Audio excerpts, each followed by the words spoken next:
इस वीडियो में हम जानेंगे कि प्लैनेट्स कैसे करते हैं काम, यानी मार्केट के ऊपर किस तरह से डालते हैं इम्पैक्ट। आइए चलते हैं। Good evening dear traders. Stop loss center में मैं सोमवीर सिंह चाहर आप लोगों का स्वागत करता हूं।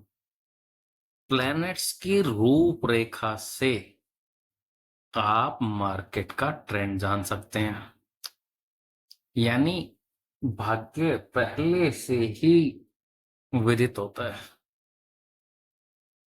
पहले से ही सब कुछ डिसाइडेड होता है। जब भी कोई प्लेनेट का कोई ऐसा एस्पेक्ट बनता है तो वहां से एक हाई प्रोबेबिलिटी होती है कि एक वाइब्रेशंस जनरेट होती हैं, कभी पॉजिटिव और कभी नेगेटिव। प्लैनेट्स की मूवमेंट जिस टाइम पर होती है वो टाइम बड़ा इंपॉर्टेंट होता है।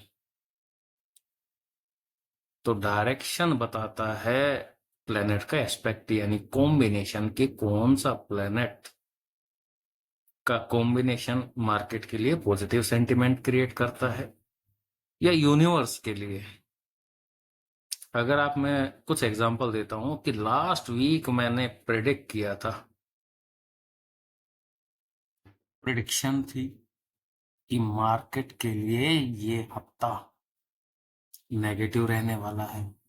पर्टिकुलर एक डेट बताई थी कि उस दिन अगर आप सेल साइड में एंट्री लेते हैं तो बहुत ही अच्छा रहेगा। डेट क्या थी? थर्सडे। थर्सडे के दिन से आप निफ्टी को देखिए, बैंक निफ्टी को देखिए, बिटकॉइन को देखिए, ये तीन मेजर इंडिकेट मैंने बताए थे कि इनके अंदर आपको एंट्री लेनी चाहिए। अब इसका थोड़ा सा ब्रॉड व्यू लेते हैं।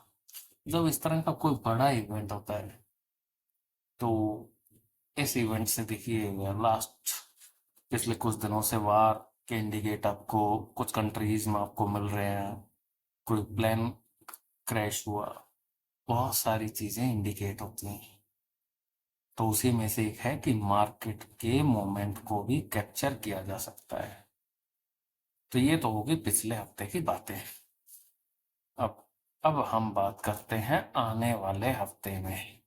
आने वाले हफ्ते में प्लैनेट्स की क्या रूपरेखा है और बाजार का मूड कैसे हो सकता है और आपको किस दिन एंट्री लेनी चाहिए, करते हैं इसी वीडियो में चर्चा।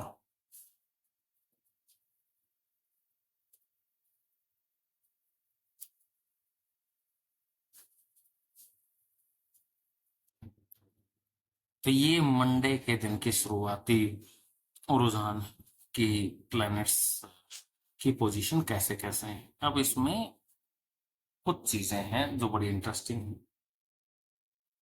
अगर आप देख पा रहे होंगे तो सैटर्न और नेपच्यून दोनों ही 7 डिग्री पे हैं और दोनों ही 22 जो राशि है, यानी अंतिम राशि 12वीं राशि के अंदर दोनों है। और यहां से ठीक 90 डिग्री आगे जुपिटर है, वो भी 7 डिग्री पे है। अब बोलेंगे कि ये 90 डिग्री कैसे है? देखिए, यहाँ से यहाँ अगर कोई प्लेनेट ट्रेवल करता है तो 30 डिग्री, यहाँ अगेन 30 डिग्री और यहाँ अगेन 30 डिग्री, टोटल करेंगे 90 डिग्री हो जाता है। तो ये जो कॉम्बिनेशन है, जुपिटर भी अकेला नहीं है, उस हाउस में सन और मरकरी पहले से ही मौजूद है और सैटर्न और नेपच्यून पहले से इधर हो। तो एक स्ट्रॉन्ग वाइब्रेशन यहाँ से जनरेट होते हुए दिखाई देती है।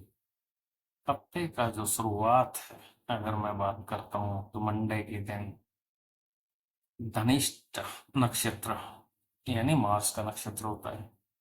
जब ये सारे कॉम्बिनेशन एक साथ मिल जाते हैं तो मार्केट में एक नेगेटिव इम्पैक्ट ही देखने को मिलता है।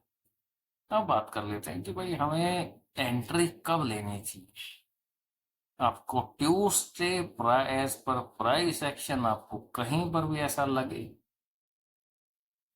प्राइस डिक्लाइन हो रहा है, मार्केट उस दिन आपको दिखाएगी बाय ऑन स्पॉट, मतलब कि कहीं ना कहीं ऐसा दिखेगा आपको लेकिन वो सिर्फ और सिर्फ एक छलावा होगा।